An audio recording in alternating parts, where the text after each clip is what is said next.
And we're back with Truth Unrestricted, the podcast that would have a better name if they weren't all taken. I'm Spencer, your host. A little different today. No guest, just me. This topic today is going to be an addendum to the episode I posted on September 10th, about a month ago, about scientism with Dr. Dan Wilson. There was a specific video I watched that triggered my desire to do that particular topic. I have tried to put it aside, but with an increasing number of thoughts I've been having about it, I know that I need to express them. And this is the place to do that. Charles Eisenstein is a writer of New Age nonfiction. He's also an occasional speaker on these topics. His primary New Age angle is a thing called nonduality. Basically, it's the idea that your individual consciousness is not actually separate from the consciousness of the entire universe. It involves ideas like the interconnectedness of everything and relies heavily on a number of loosely defined concepts to keep it afloat. It's exactly the sort of spiritual belief that makes for good grifting. It's vague and generally isn't burdened with the need for proof. It can be shaped into whatever you'd like for whatever your current need is. It also fits well with the people that think you can think harder to make your life better, or to think harder to remove your illnesses with positivity. Sometimes when I talk about people like Charles Eisenstein to people in my everyday life, they dismiss the ideas as not important or not relevant. They talk about the Charles Eisensteins of the world as though they're lunatics whose crazy notions can't affect anything in the quote-unquote real world. This idea is naive. As I've mentioned on this podcast previously, RFK Jr. is running for president with a platform of conspiracy beliefs that has a fresh coat of paint. Charles Eisenstein is the communications director for RFK Jr.'s presidential campaign. While I admit that we're a long way from having an RFK Jr. presidency, the path to the 2024 election is long and winding for everyone, and some of the other potential candidates are legitimately worse options. This man, as in Charles Eisenstein, has some path to power here, and being a prominent part of a national campaign will at least give him a lot more exposure to a mainstream audience. So I feel that it's important to understand something about his beliefs. What you're about to listen to is an audio clip of Charles Eisenstein talking at a science and non-duality conference held in San Jose, California in 2017. We'll listen to the clip, and then I'll discuss how and why it's complete hokum. In a lot of debates, and I'm writing on climate change, so this might be a key example. Each side says, if only the other side would accept the facts, would accept the science, then they would change their mind. And what's wrong with them? This is the science, this is fact, this is truth, and they must be on the payroll of the fossil fuel industry. They must not even care about the future of our children. They must be so wrapped up in their own self-interest and so deluded and susceptible to confirmation bias, unlike me, who is open-minded and objective. If only we can convince them of the facts. And the other side, most of you probably are not on the other side, maybe some of you are, they say pretty much the same thing, that the entire scientific establishment is in a collective delusion that excludes any data that contradicts the dominant theory. And if you formulate a different hypothesis, you're out of a job. You can't get funding. You can't get grants. You can't get a seat at the policy table. So it's a they have their, a friend of mine was with his family, and they watch Fox News 24 hours a day, 7 days a week. And he was like, at the end of that week, I could see how in that reality bubble, you would have to be crazy to vote for Hillary Clinton. Okay, so here we are at the Science and Non-Duality Conference that has this. Why are people so attracted to science and non-duality, or science and spirituality?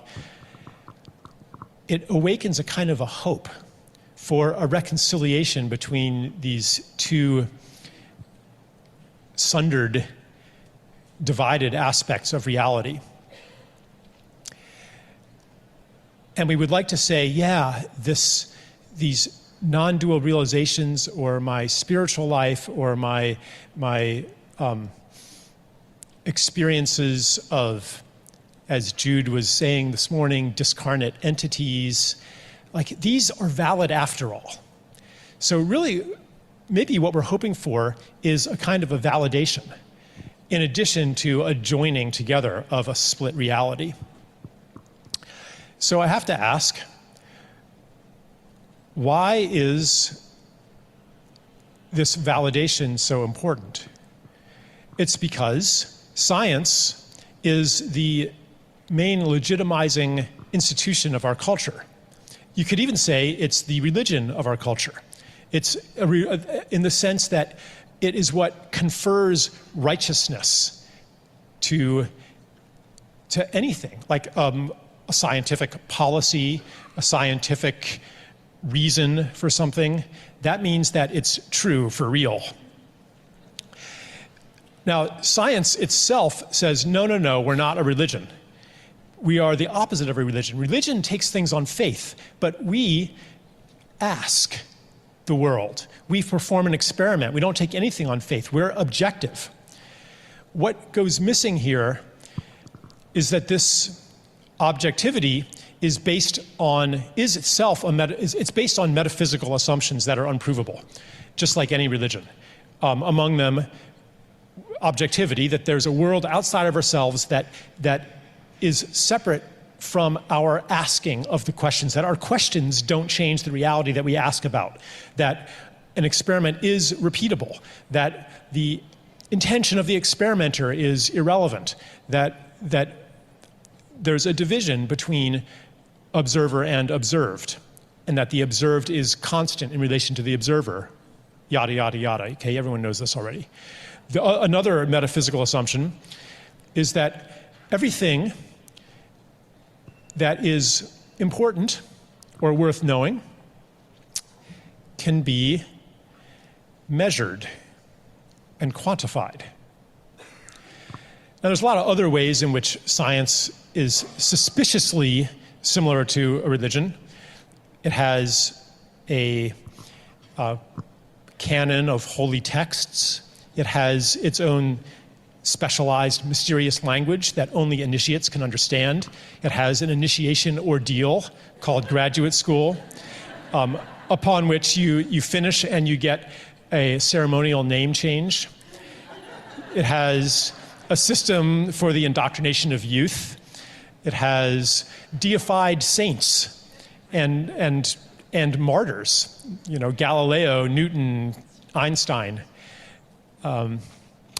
It has schisms, heretics. It has the faithful lay believers who actually don't understand the esoteric knowledge of the religion, but they believe in it anyway.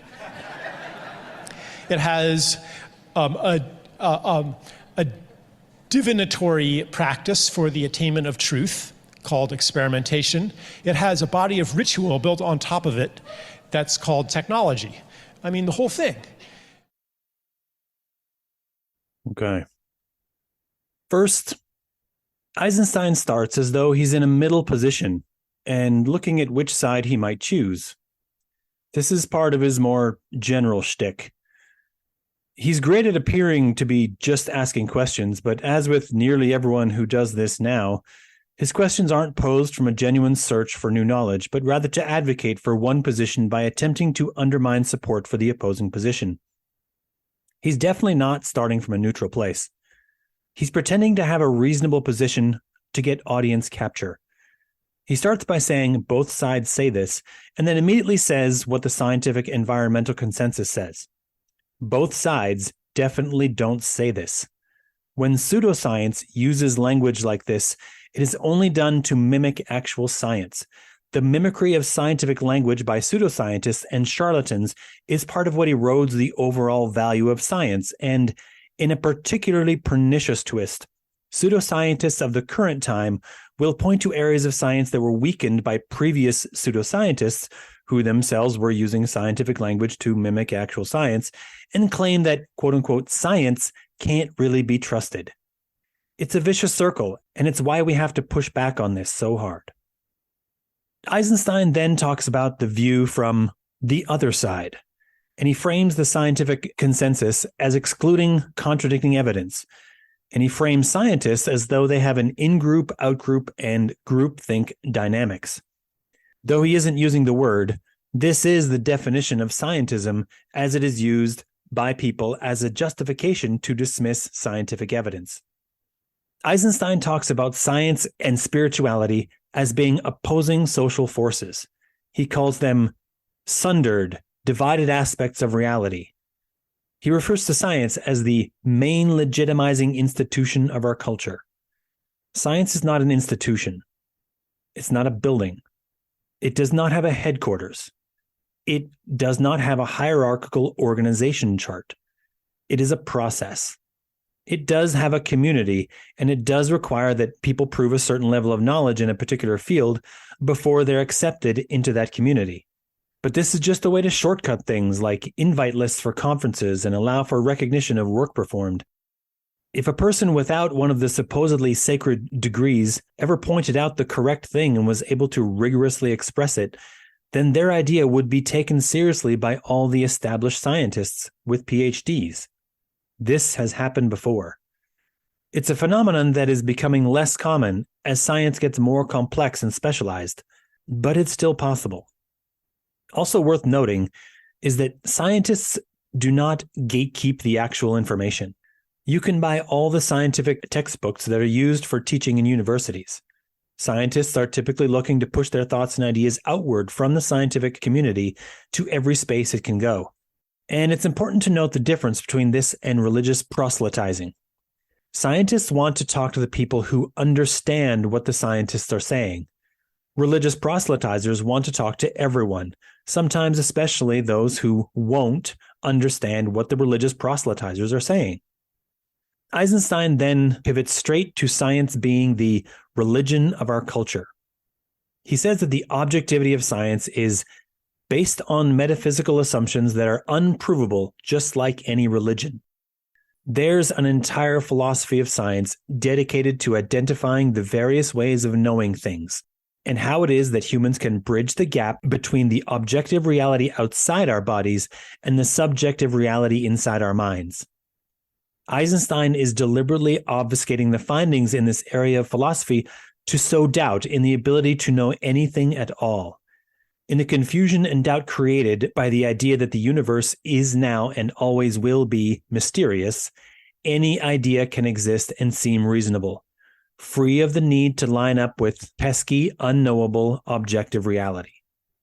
He undermines the very nature of reality by attempting to shove a wedge between our observations of the world and the place in our minds where those observations are projected into our consciousness. He also throws a lot of murky, mealy-mouthed concepts at us and a fire hose of bad ideas.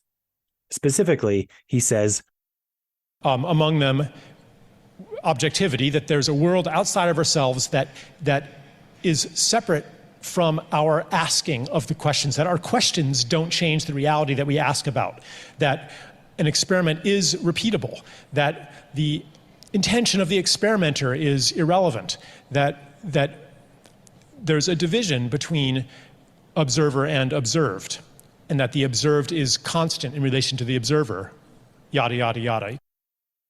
In that fire hose of thoughts, first, he mentions the observer effect, though not by name. To make it more murky and unknowable, he merely talks about the observer effect. The observer effect is a well-known effect in the philosophy of science, which says that you cannot make an observation about a system without somehow becoming part of that system and in some way disturbing the system or potentially changing its results. To lay people, this makes it seem like you can't know anything for real. But before we got anywhere close to making smartphones, we came to understand this effect and worked to calculate it such that even if true objectivity is not absolutely achievable, the effects of the disturbance are at least manageable to the extent that we can have meaningful, repeatable experiments. In engineering terms, we measure the difference between the measured and the actual as a likelihood that we call measurement uncertainty. And when that becomes small enough, we just call it negligible. And that's the goal. The lack of absolute knowledge is reduced to meaninglessly small differences in measurement. If you used a ruler to measure the length of a pen, you wouldn't be able to know its true absolute length to 20 decimal places. But that doesn't matter. You would be able to reliably measure its length such that another person could understand how long it was when compared against the numbers on their own ruler. And so it is for every objective measurement we have defined. From kilopascals of pressure to millidarcies of permeability to electron volts of energy experienced by individual particles to nanometers defining the exact spacing between traces on a circuit board to fit a CPU into your smartphone. Mass production wouldn't be possible without these repeatable, objective measurements. He also throws in a bit there about the observed being constant in relation to the observer, and I can't help but think that he's attempting to use special relativity to further muddy the scientific waters here. Special relativity states that what we think of as objective observations are in fact additionally affected by the motions of the observer and observed in relation to both each other and of each to the speed of light. Though we have known about this effect for 120 years or so, and its effects do not bother any observations of any set of observer and observed phenomenon which are both on Earth's surface and roughly traveling close to the same speed in relation to both each other and the speed of light, this can affect observations of phenomenon outside of Earth. Luckily, we have some equations that Albert Einstein gave us to help us factor these effects out. As I said, it mostly only affects astrophysical observations of phenomenon outside of our solar system. The use of difficult-to-understand concepts to justify spiritual beliefs is called woo. It's no more real than Star Trek jargon or waving your hands over a crystal ball while speaking in tongues.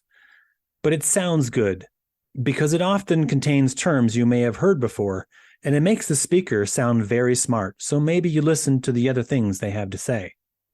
Eisenstein then says that another metaphysical assumption is that everything that is worth knowing can be measured and quantified. He's playing to the audience here. Among the spiritual communities, a common unspoken trope is that they don't really like the exactness of measurement and quantification. To some spiritual people, spirituality itself could be defined as everything about the human experience that is unable to be measured or exactly quantified by science. To those people, every time science makes a new discovery about how things work, particularly about how the human body works, this undermines something about the spiritual experience. It metaphorically takes away spiritual real estate. Spirituality exists in the space where things are unknowable, and whenever any concept moves from the unknowable column to the knowable column, it's a permanent removal. It's much more fun for a person to think of their body as a vessel for hopes and dreams than a series of mechanisms working in concert such that the failure of any one mechanism causes catastrophic failure for all of the others. To those people, this speech by Eisenstein is a virtue signal. It's a justification for their willingness to have less faith in science and more faith in their inner thoughts. When it comes to discovering the nature of God, inner thoughts are where a person should be. When it comes to discovering the nature of our objective reality, it isn't. So once the seeds of this uncertainty are planted, he goes straight into the comparisons of how science is suspiciously similar to a religion.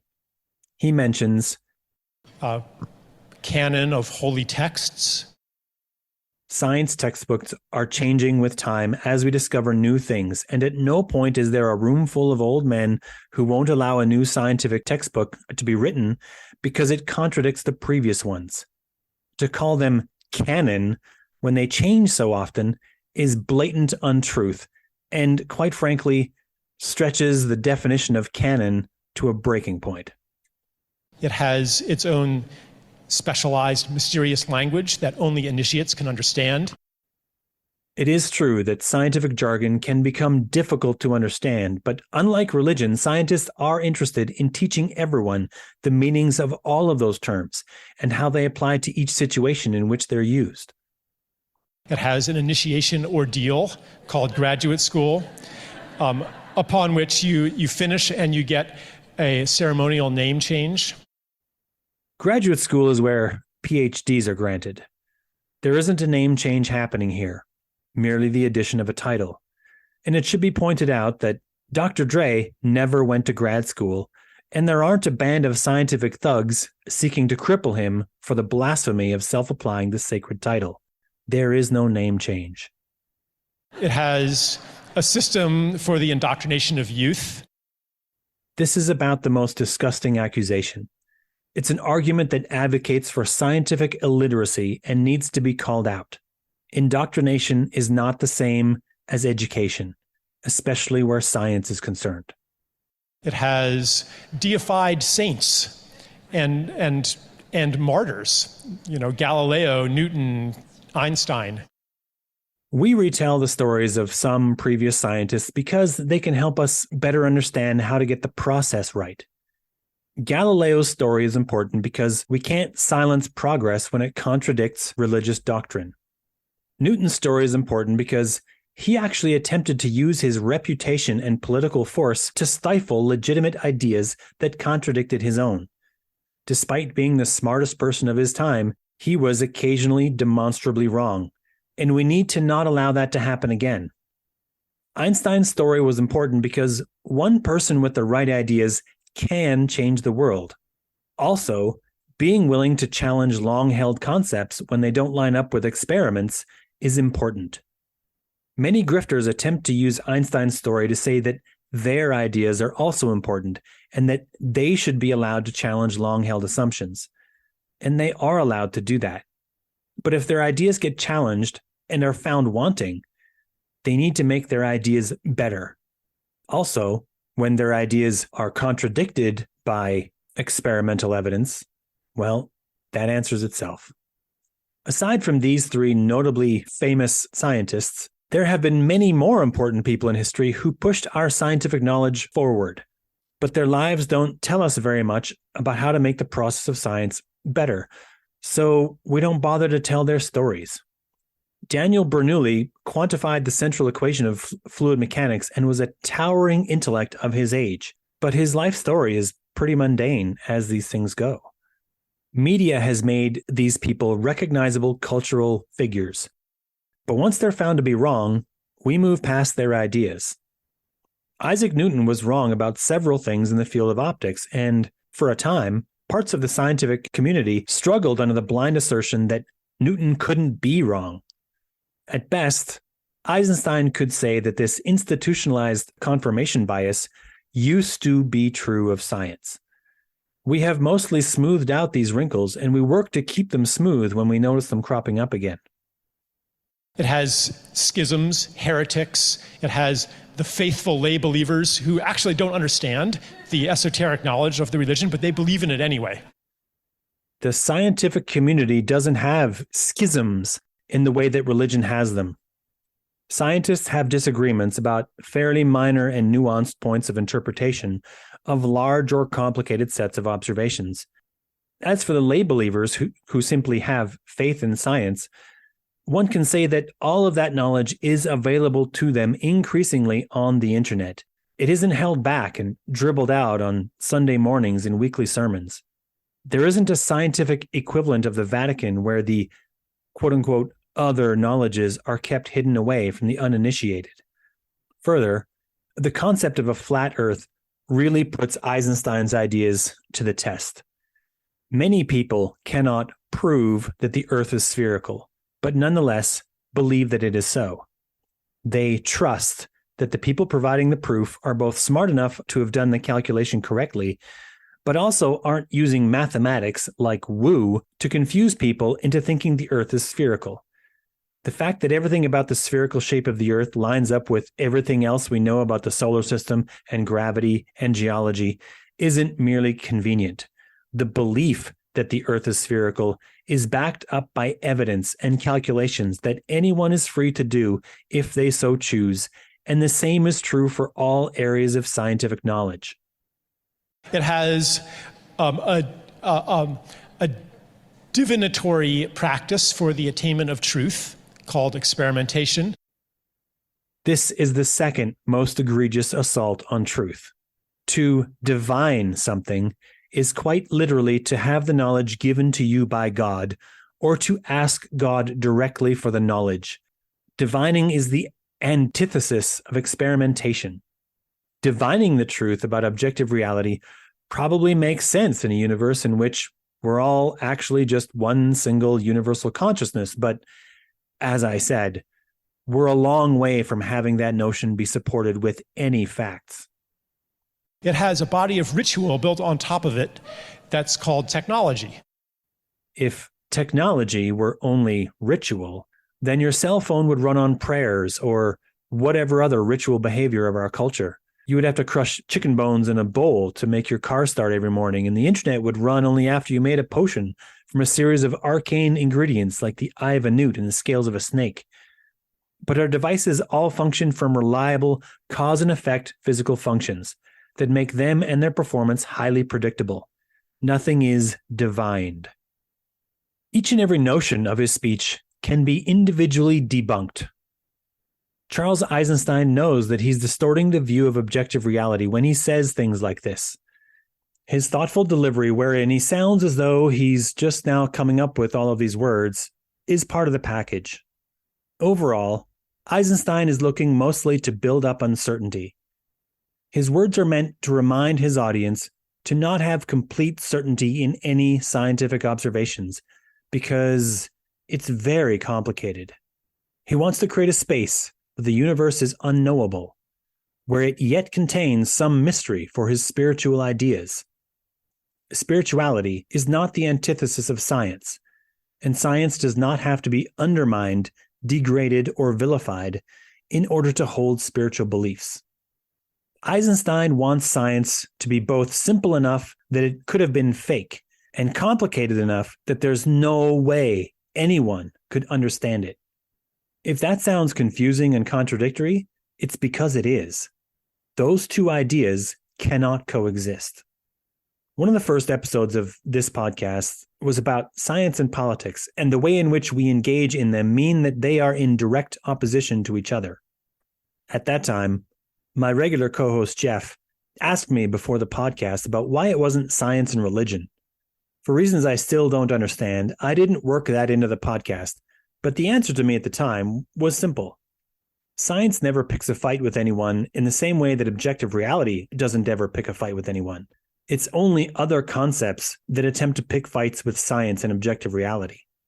Religion only finds an enemy in science when people attempt to use religion to achieve political goals. Therefore, it's politics that is the natural enemy of science, not religion. But let's take Eisenstein's flawed notion to its natural conclusion. If science were a religion, what sort of deity would scientists follow? It wouldn't be a deity with a human avatar. It wouldn't be a previous scientist that would be elevated to godhood. It would be the concept of objective reality itself. And when you think about it, this concept is far more godlike than any of the gods currently on the table. First, it is omniscient, all-knowing. There is no place at all, whether looking at the universe as a whole or the tiniest individual quark, that objective reality doesn't see. Next, it is truly omnipotent. We have long discovered that just because we don't know what the outcome will be doesn't mean there isn't one that is about to occur, and that it will be determined by all the factors currently in play. Objective reality is clearly the arbiter of every outcome in a deterministic universe. Religions in general have a fundamental problem in that they're affected by human hands and human minds and human events. If you reset the world, that is, if you removed all knowledge and all memory of all past events from humans, you destroyed every written record and completely started over. Let's say you killed all the adult humans, and then all the newborns were raised from birth by robots who fed the newborns and kept them safe until they were old enough to exist on their own. What would those new humans do? They would be completely unindoctrinated to any of our ideas or cultures. They would never be told any stories about how things used to be and would be completely free to make their own society in whatever way they wanted. First, we could say, for sure, that they would likely do simple things again, like language, tool making, problem solving, that sort of thing. The tools they made might look very similar to us, but they might come up with some that were unique and not make some that we think are essential. Their language would be completely unrecognizable to any of us living now. Socially, they would probably arrange themselves in groups with some kind of hierarchy based on whatever social properties they felt were important to them. They would probably have their own standards by which humans were considered beautiful. And this is very likely to be different from those we have now. And they would probably still bully each other, lie to each other, and be essentially selfish. And they very likely would come to believe things. In the awkward way we initially attempt to work out cause and effect relationships to improve our lives, they would develop superstitions. And some of those superstitions would likely become religions. But just as the language they spoke would be unrecognizable, so would their new religions be unlike any we have now. If they conjured stories of gods and wrote them into new holy books, those gods would not only have completely different names, but also different priorities and worship structures. But most importantly, whenever they eventually got around to using logic to develop science, the list of things they discovered would eventually recreate all of the knowledge that science has thus far attained, because all of the observable processes upon which our current set of scientific knowledge is based would still be available to them. The objective world outside of their individual consciousnesses would be identical to ours, and they would eventually come to document and measure it the same way we have. This makes science unique among human endeavors in history. Not only are each of its parts repeatable, its whole is repeatable as well. Charles Eisenstein knows that science is not a religion. He wants the God of science, objective reality, to not exist as well. Till next time.